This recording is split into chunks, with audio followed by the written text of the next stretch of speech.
Welcome, my name is Magdalena. I'm the Program Editor of Global Horizons here at the NATO Association of Canada. Today we have the great honor of having Mr. Octavius Pinkard join us. He is currently a researcher, a PhD researcher at the University of Kent.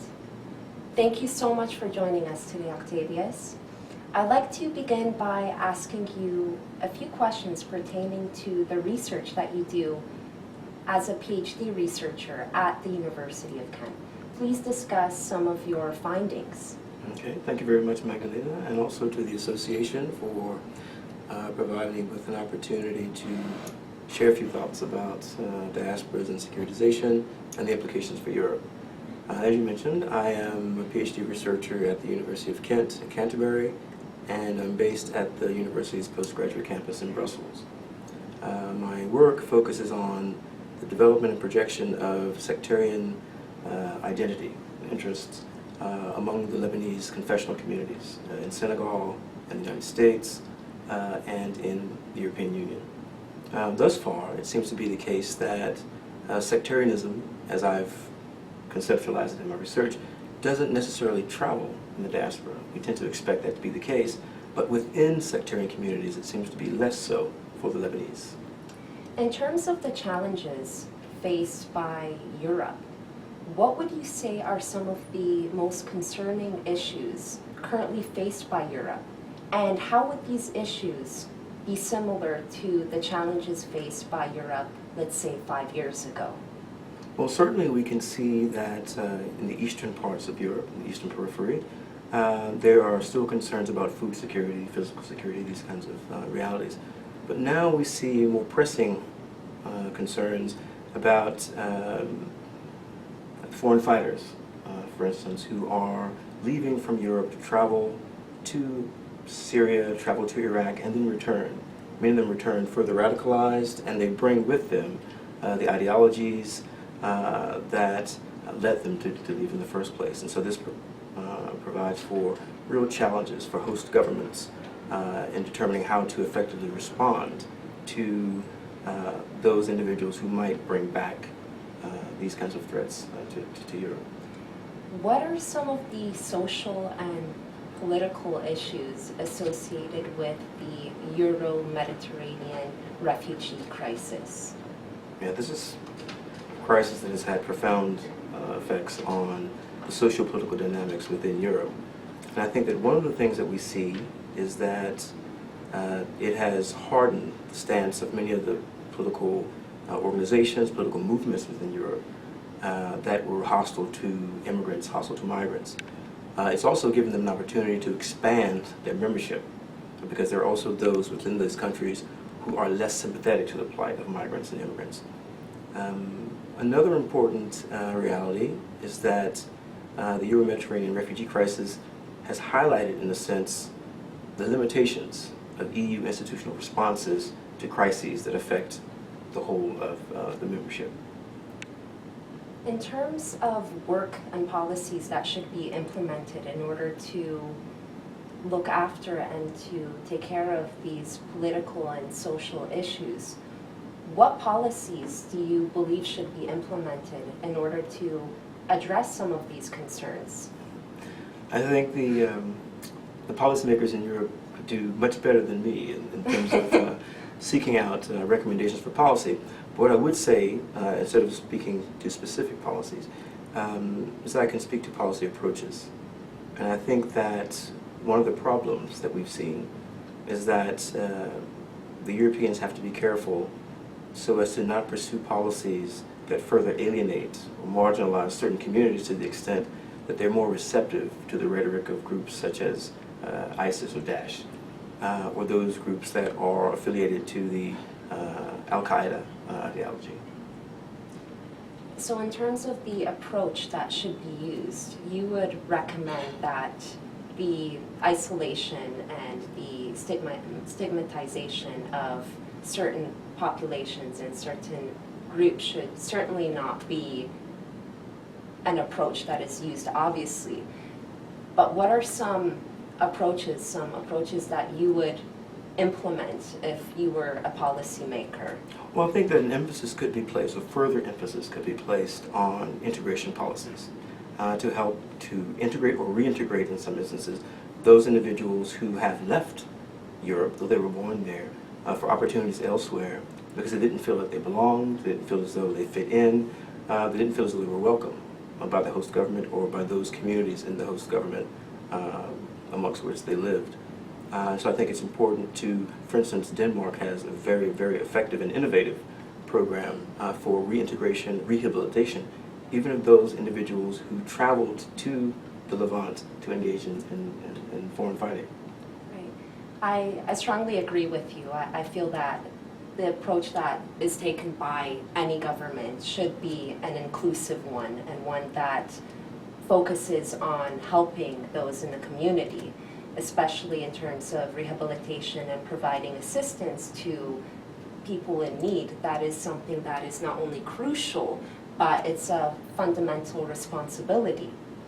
I know a lot of the research that you have done focuses on diaspora communities, along with the impact that these diaspora communities have on Europe.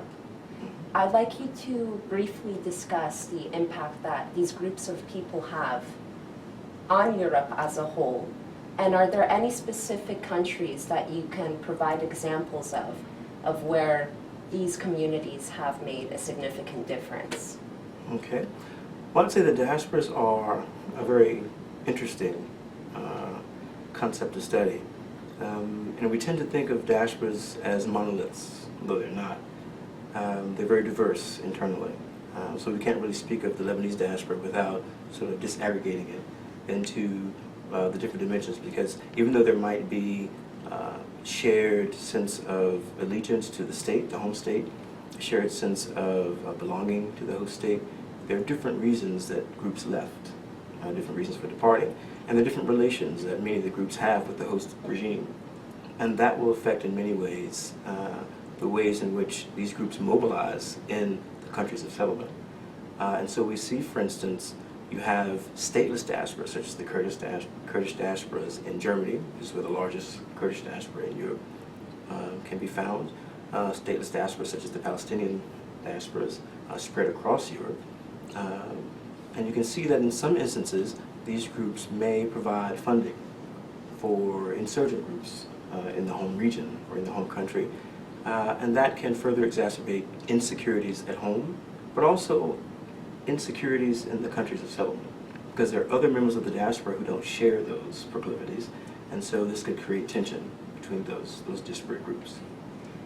And what are some of the security concerns affiliated or perhaps associated with these diaspora groups?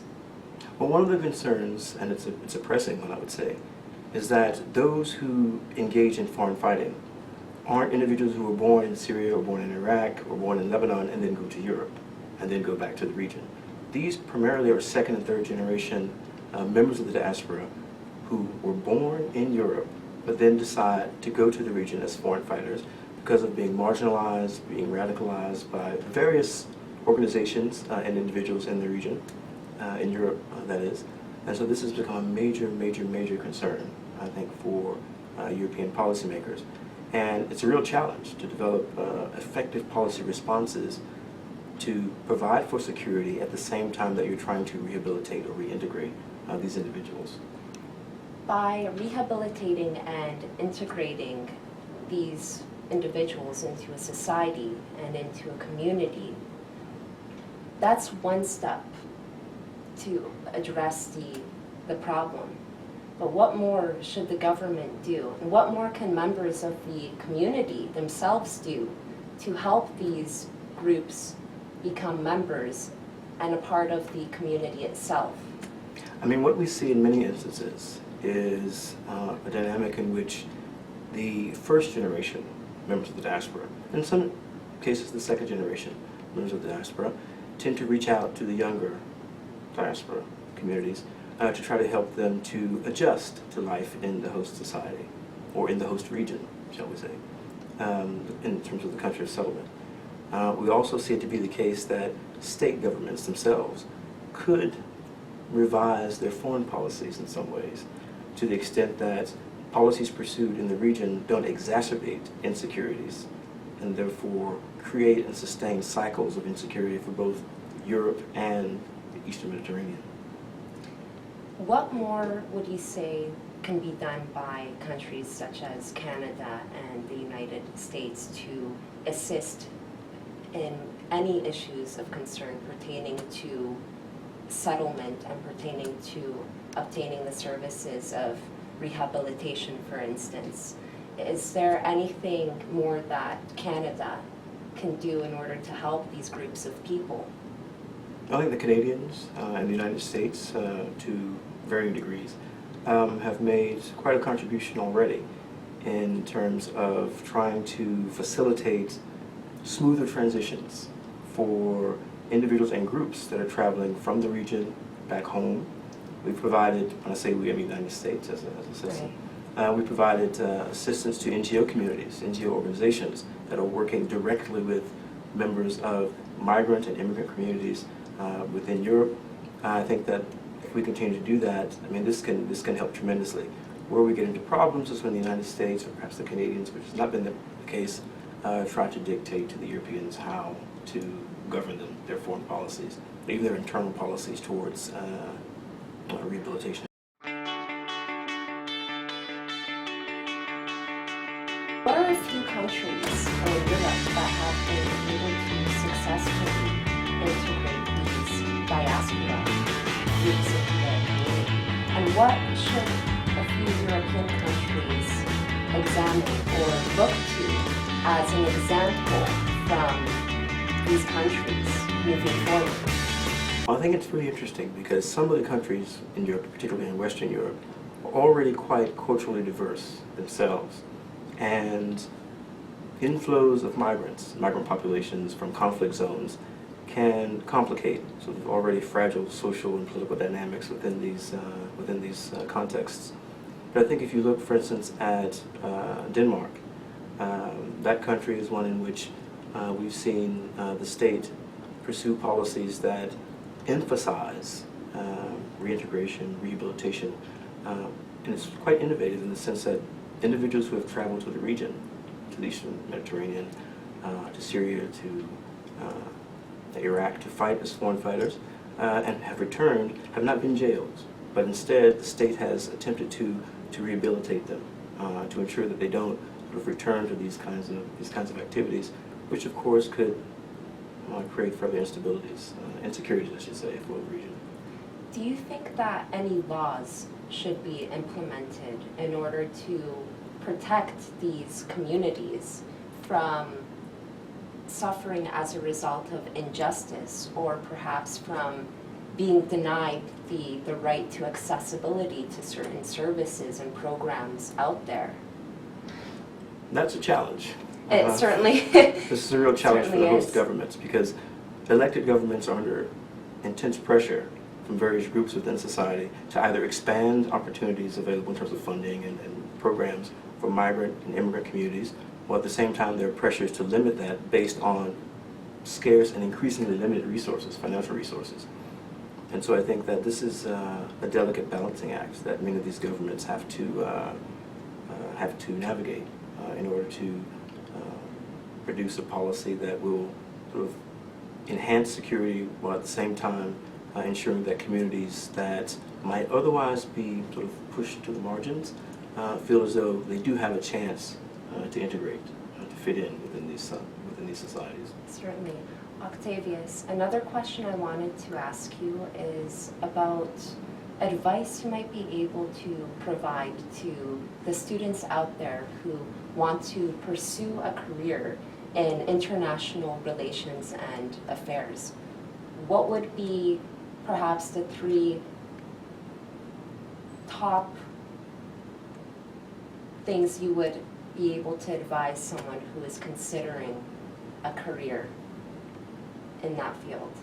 Well, I think that everyone is quite actively engaged with using social media these days. So we can see that events that take place in other parts of the world can affect our lives as much, sometimes even more so, than events that transpire in our own countries, and perhaps even more so than policy decisions that are taken in our own countries. And so I think people are becoming more aware of that, and they see the need to understand why certain events are occurring beyond our borders, why decisions are taken as they are beyond our borders. And so one of the things I would encourage students to do is to read more broadly online news resources about what is transpiring in particular regions of the world in which you have an interest. There's a wealth of resources available online, and so I think I would, one, advise students to do that. Secondly, I would advise students to travel widely and to build relationships abroad. This really helps us to develop a more informed perspective on how people really are in other parts of the world. Thirdly, I would recommend that students not have a one-dimensional approach to studying international relations, because this is a field that is informed by and affected by economics, geography, anthropology, sociology, security studies, and so I think that you should complement your studies with these other fields to make sure that you have a better, a more well-rounded perspective of geopolitical realities in the world. Octavius, it's been a pleasure speaking with you. I want to thank you again for taking the time to do this interview. Any final words that you'd love to share with our listeners today? Just that I really enjoyed this interaction, and I hope that those who are watching and those who may listen to the podcast will continue to follow the NATO Association, because you guys are providing a really valuable service to helping keep the international community informed about and aware of the challenges faced by the international community, and also by the policy responses that can and should be taken to address those issues. Thank you so much. Thank you.